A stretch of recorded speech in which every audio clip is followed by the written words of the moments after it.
Another week, another day in the apocalypse, and we have a show to talk about. Not kidding, though. Also, spoiler warning if you haven't seen The Last of Us Episode 2 on HBO. It's out right now. I'm not going to talk about future events in the game, so if you haven't played the game, you don't know the plot of the game entirely, that's fine. So The Last of Us Episode 1 aired last week, and all of us were pretty much like, well, so far they've nailed it. Hope they keep that up. And after the second episode, gotta say, they're doing a good job. I feel like I keep saying these things to myself and on camera, like, well, so far, I hope they keep it up. Because what can I say? We're all kind of like Joel when it comes to Ellie. Like, Joel to Ellie is most of us to video game adaptations or good shows in general. We don't want the hurt that comes from caring too much if it goes bad, because we know how much that can suck. Now, both of these episodes, the first two episodes of The Last of Us, they've started out before civilization fell. In the pilot episode, it was Joel hanging out with his daughter, and then you see everything go to shit. In the second episode, it deals with this biologist. It's pretty much like, can you tell us what this is? And she's like, bomb the city. Kill millions to save billions. That's what you need to do. I don't know if they're going to keep that up episode to episode. Seems to be the pattern, if you're looking at the first two anyway. But when I was watching this flashback scene at the beginning of this second episode, I was like, this does give me that Chernobyl feeling. You know, you got that Chernobyl flavor in here. It looks like I'm watching a biopic about what started the apocalypse. Thus far, I've enjoyed watching it. I would want an hour in the apocalypse, and any time you spend in the flashbacks in the past, we'll just tack that on to the hour in the apocalypse. But this is the episode where it's the showcase of what makes video game adaptations to live action so difficult. Because you have to show recognizable locations, recognizable gameplay, all the while having it be a drama. Amazing how many adaptations have fucked that up royally, and I thought the second episode did a really good job at showcasing The Last of Us. When they're walking through the ruins of the city, sometimes I was like, that's really impressive. Other times I was like, that is a set with a green screen. So I like seeing what I recognized in The Last of Us, the hotel, the ruined city in live action. But to the point of having to cut things out, even if they are iconic, when they got into the hotel, I was like, is Joel gonna find the safe code? You gotta find the safe code if you're gonna get into the safe. No, because why would he be looking for a safe code? He's trying to get through this building. There are no platinum trophies in the apocalypse. Living through the experience, that's your plat. Then they run into those clicker fucks. Did they get dancers to play the...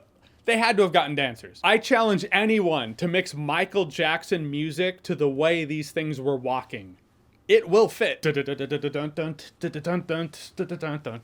wasn't afraid of a copyright strike. I'd do it here, but I can't, so thus is life. But again, and them doing a good job at illustrating to the audience who might not have played the game, the mechanics of the world they're dealing with. And Joel was like, they can't see, but they can hear. I feel like I'm kind of cheating because I know these things are blind, but they have insanely good hearing. I feel like if you haven't played the games, you would have gotten that pretty early on in the situation. If you haven't played the game and you've seen the show, well, let me know, because we can clear that up right now with audience interaction. Then the thing here's Joel. Joel shoots at it, misses the headshot completely, which I can relate to. Only thing is, live action Joel does not have the advantage of being able to load his previous save. He's just kind of stuck with whatever happens.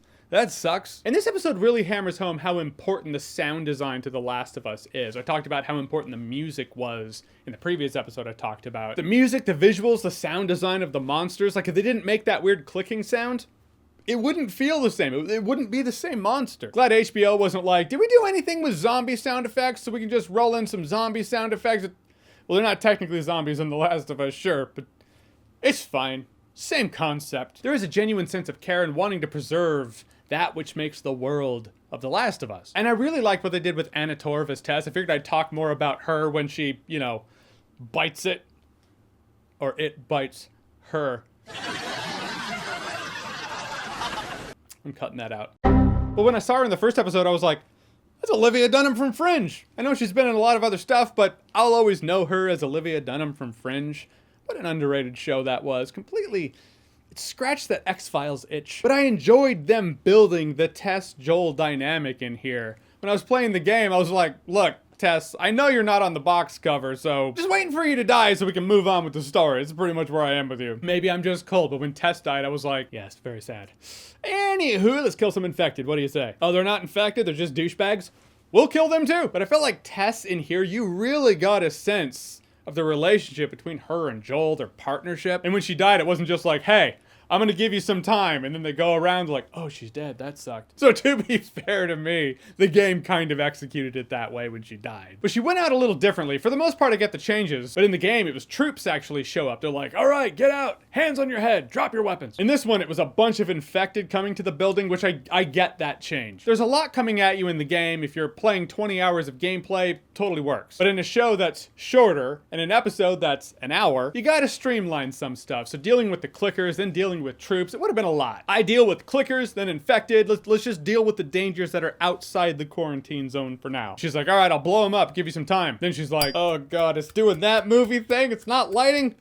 Shit. Then she starts making out with the infected dude, then drops the lighter, it lights, and boom. The whole time though, I was like, why didn't Joel and Ellie at least take a couple grenades? Maybe the next episode will start out with them being like, hey, I snuck a couple grenades. How smart am I? But it was a great episode. It was an episode that had scenes and moments from the game that you recognize, locations that you remember. It doesn't linger in them for the sake of nostalgia.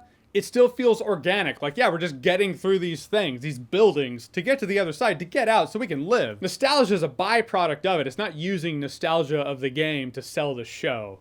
I do appreciate that. But also had some great character building moments. Easy to view Joel like Malcolm Reynolds from Firefly. He suffered a loss. He has his walls up because he doesn't want to give a shit that much ever again. But in there, in those eyes, you see a human being you can root for. So far, The Last of Us on HBO, it's 2 for 2 on episodes. And that ain't bad. I got that feeling when it was time to watch The Last of Us, that excited feeling where it's like, oh, The Last of Us is on. You push play, can't wait to watch it. That feeling that only comes when you have a great show to look forward to week to week. All right, so The Last of Us episode 2, have you seen it? What did you think about it? Whatever you thought, comment below, let me know. And as always, if you like what you've seen here and you want to see more, click right here to see more.